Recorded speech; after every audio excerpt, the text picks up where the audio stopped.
Hi, everyone, and welcome to Cycle 2. This week, you have worked on developing a shared understanding of design thinking. As we have read through your discussions, many of you shared that design thinking was a departure from how you personally experienced science learning.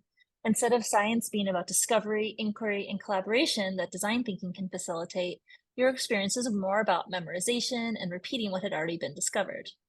Design thinking is a framework that offers us a different way to approach not just science, but all subjects in an interdisciplinary manner, where all voices, skills, and ideas are welcome.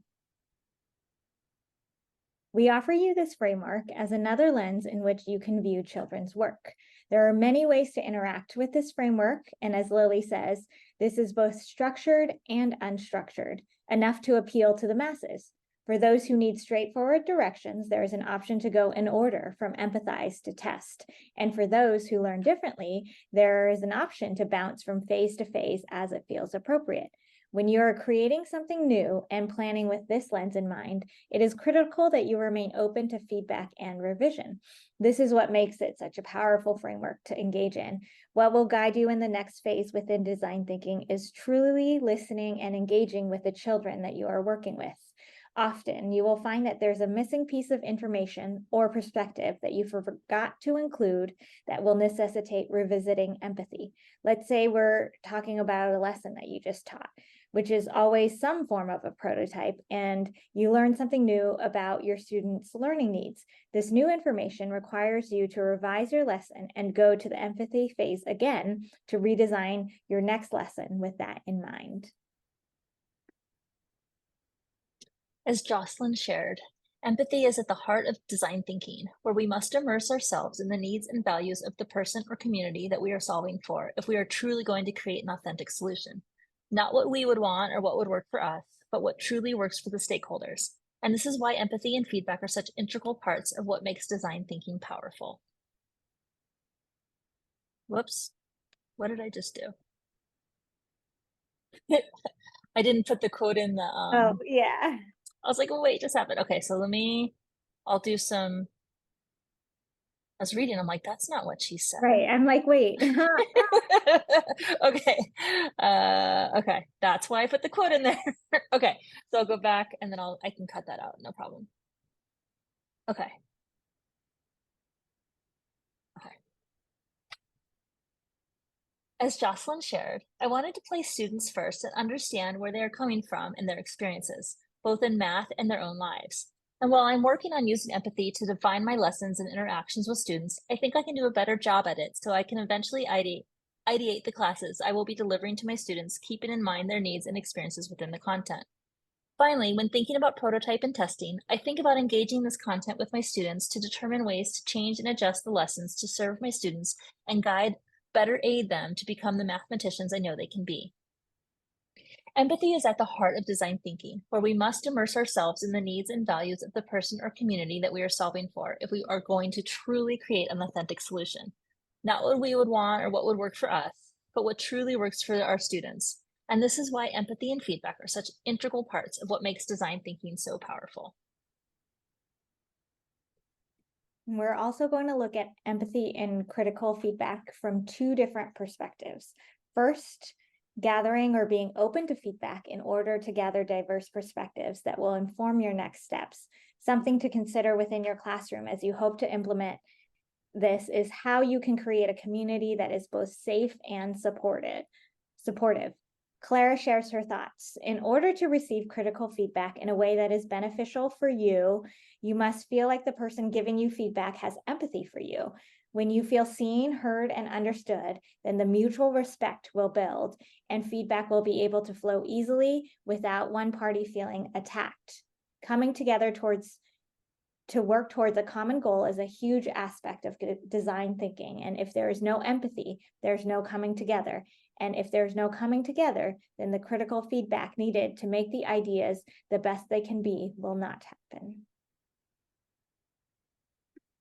And then we can look at empathy and critical feedback through the lens of our role as a teacher. How do we ensure that we are gathering and feeling this empathy for who our students are, and that we are not inadvertently discouraging them from something that they might be struggling with, but rather teach them that they have the capacity to work through hard things, that they can learn the necessary skills and strategies. Whether we are aware of it or not, we hold power as teachers and as adults in general, as we interact with students of any age. Liz shared, while we might think we are empathizing with students when we tell them they aren't good at math, we are actually doing them a disservice. How can we empathize with our students and encourage them to explore math and science?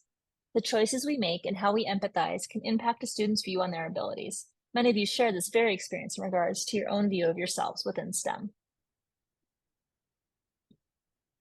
Our mindsets around learning, growth versus fixed, I am a mathematician, I don't do science, influences our interactions and guidance with students. Jen reflects, it's worth noting that it also goes on to say that because we carry our own assumptions and personal beliefs, that it could hinder building real empathy. So you should approach every challenge with fresh eyes. So much of this course is about self-reflection and awareness of our own biases and mindsets so that we can enter each interaction with awareness. It is natural to make assumptions, but we have to make an effort to be aware of them and then to seek out information to gain other perspectives to help us make informed decisions in our teaching practice. So what does this look like in the classroom space?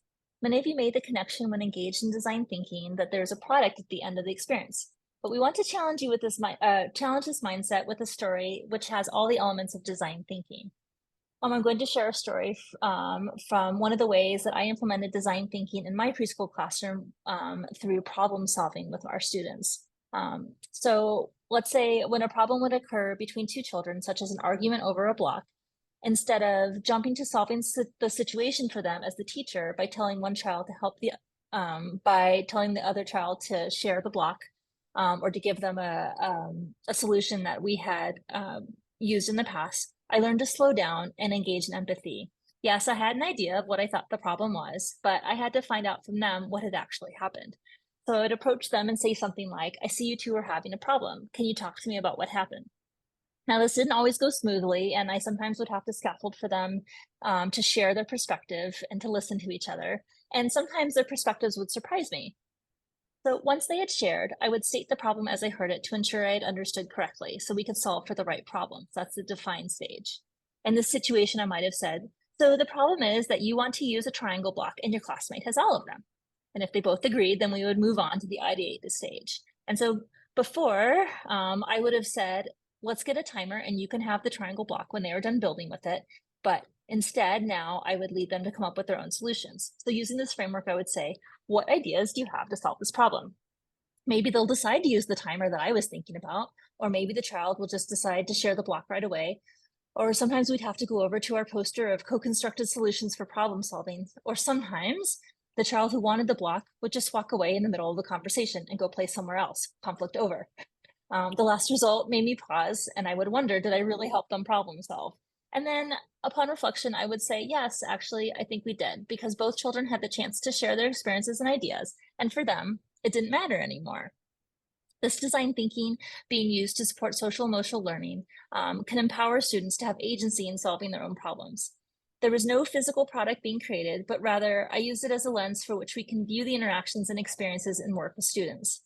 As you enter into this week, looking into design thinking in your own context, consider all the ways that design thinking can emerge. Okay, so let's take a quick look here at design thinking, so your hands-on experience. And so in this experience, you're going to engage in actually kind of a quick experience of going through all the phases in designing a gift for either someone in this class. So you can reach out and partner up and you can interview each other about your experiences within the class, and you're going to design a gift for them based on a problem or a situation they're having as a student. Or let's say you don't have the option to engage with a peer, you can engage with a colleague or a relative or someone close to you and ask them about their professional life or their personal life. And actually, let me come over here. What I really want you to think about here is the process.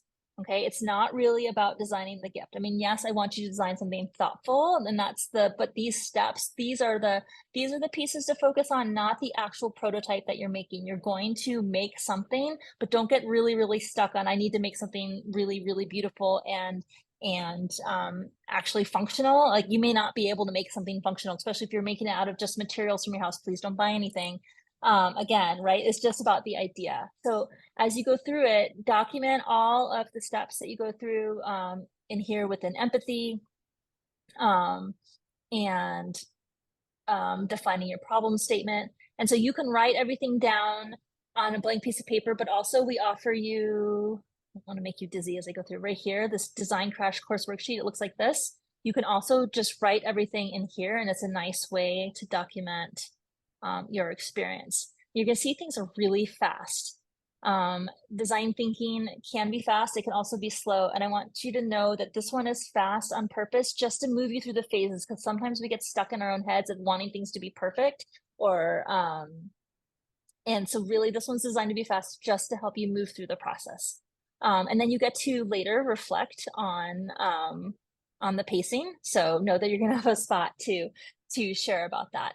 So, um, have fun with it. Just go with the flow of it. It might be uncomfortable, much like we all felt. Some of you felt uncomfortable when we started messing about with the paper, but just be open to the experience. And then here are the pieces here to document and to reflect. And so that's due Monday.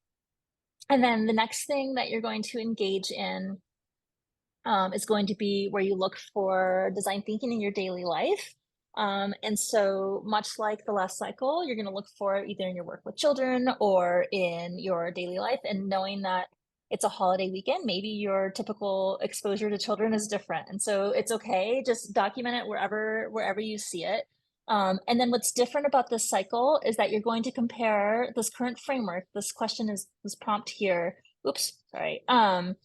Is talking about how do you see similarities and differences between design thinking and messing about. Now, you started alluding to it in your conversation this week, in your discussion post. And so now that you will have engaged in it, like you've had a hands-on experience and you see it in your daily life, now what similarities and differences do you see?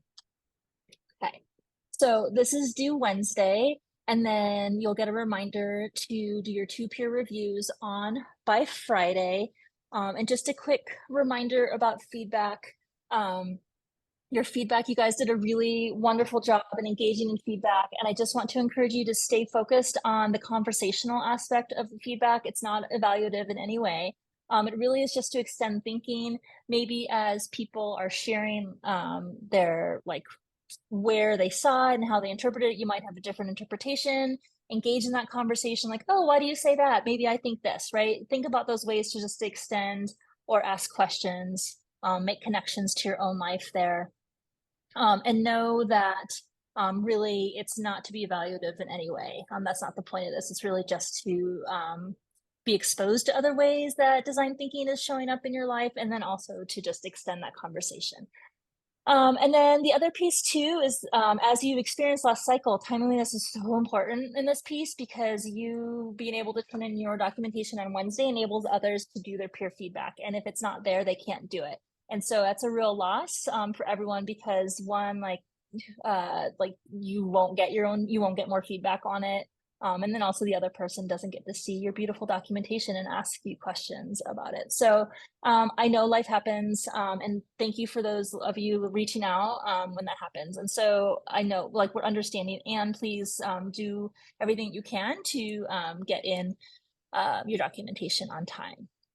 So with that, have a beautiful holiday weekend. If it is a holiday for you, because I know not everyone is here in the US, but have a wonderful weekend. And as always, please reach out if you need anything. Great. Have fun.